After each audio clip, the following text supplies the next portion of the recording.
আসসালামু আলাইকুম। আমরা গত কয়েকদিন যাবৎ ভাবতেছিলাম আমরা কিছু পেঁপের গাছ রোপণ করেছি, সেই পেঁপের গাছের গোড়ায় খাবার দেব, কিন্তু হয়ে উঠতেছিল না। কারণ আমাদের এগুলোতে প্রচুর পরিমাণে কাজের চাপ থাকায় সে কারণে আমাদের এই পেঁপের গাছের গোড়ায় খাবার দেওয়া হয়ে উঠতেছিল না। কারণ আমাদের এগুলোতে ভোরবেলা থেকে আমাদের কাস্টমার আসা শুরু করে, মিনিমাম 1টা 2টা পর্যন্ত কাস্টমার আসে, তাদের সঙ্গে কথা বলতে হয়। সে কারণে আমরা এই খাবারটা ভালোভাবে দিতে পারতেছিলাম না। তো আজকে মূলত সময় হয়েছে, কারণ 10টার পরই আমরা কিছু কাস্টমারকে বিদায় করে দিছি, কারণ গত রাতে তাদের সঙ্গে কথা হয়েছিল যে আপনারা যাতে সকাল ভোরে চলে আসেন। তো মূলত বাড়ি থেকে আসার সময় আমি জৈব সারগুলো সঙ্গে করে নিয়ে এসেছি, কারণ বাড়িতে আর যাওয়া যাবে না। আর এদিকে আমাদের চারাগুলো তুলে খুব দ্রুত আমাদের এই কাজগুলো শেষ করতে হবে। আমি এই পেঁপের গাছগুলো মিনিমাম 15 থেকে 16 দিন আগে রোপণ করেছিলাম, সে হিসেবে কিন্তু গাছের গ্রোথ নেই। আর গাছের গ্রোথ যদি না থাকে তাহলে এই যে এই গাছের এই হাইব্রিড পেঁপেগুলো মিনিমাম 50 থেকে 60 দিনের ভিতর যে ফলনটা দেয় এটা কিন্তু দিবে না। আর আমি যখন রোপণ করেছিলাম প্রচুর পরিমাণে শীত ছিল, আর এখন যেহেতু তাপমাত্রা বেড়ে গেছে, রোদ বেশি, তাপমাত্রা বেশি, তো এটাতে যদি এখন জৈব সার দিই তাহলে আপনার খাবার খুব দ্রুত ধরবে আর গাছের গ্রোথটা চলে আসবে।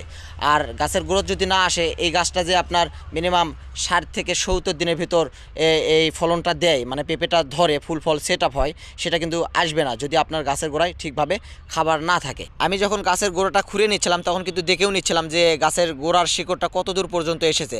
আর মিনিমাম এই ছোটো গাছের গোড়ার শিকড় বেশি দূর আসেনি, সেটা আমি আগে থেকে আন্দাজ করতে পারছিলাম যে মিনিমাম 6 থেকে 7 ইঞ্চি পরেই এই কোদাল দিয়ে যদি আমি খুঁড়ে রিং পদ্ধতিতে এই খাবারটা দেই তাহলে খুব দ্রুত এই গাছে খাবারটা ধরার সম্ভাবনা আছে। কারণ গোড়ার শিকড় কিছুদিনের ভিতরেই এই 7 থেকে 8 ইঞ্চি পরেই কিন্তু চলে আসার সম্ভাবনা আছে। আর আমি যখন পেঁপের চারাটা রোপণ করেছিলাম তখন আগে দেখে নিয়েছিলাম যে আমাদের এই জমি, মানে আমাদের এগ্রের সব থেকে বড় উঁচু জায়গাটা কোনটা, সেই জায়গাটা আমি নির্বাচন করছি।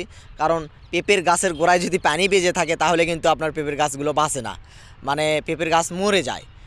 সে কারণে আমি উঁচু জায়গায় এই পেঁপের গাছটা রোপণ করছি, সব থেকে উঁচু জায়গায় পেঁপের গাছ রোপণ করছি, গোড়াতে যাতে পানি কোনোভাবে যাতে এই পেঁপের গাছের গোড়ার চতুর্ধারে যাতে না আসতে পারে। আর এইদিকে আমি কিন্তু পেঁপের গাছের রোপণের যে সঠিক মাপ আছে সেটাও কিন্তু আমি আসলে ফলো করিনি। কারণ আমার চতুর্ধার দিয়ে, জমির চতুর্ধার দিয়ে যদি আমি পেঁপে গাছ রোপণ করি, এটা আমি আসলে ম্যাপে রোপণ করি না।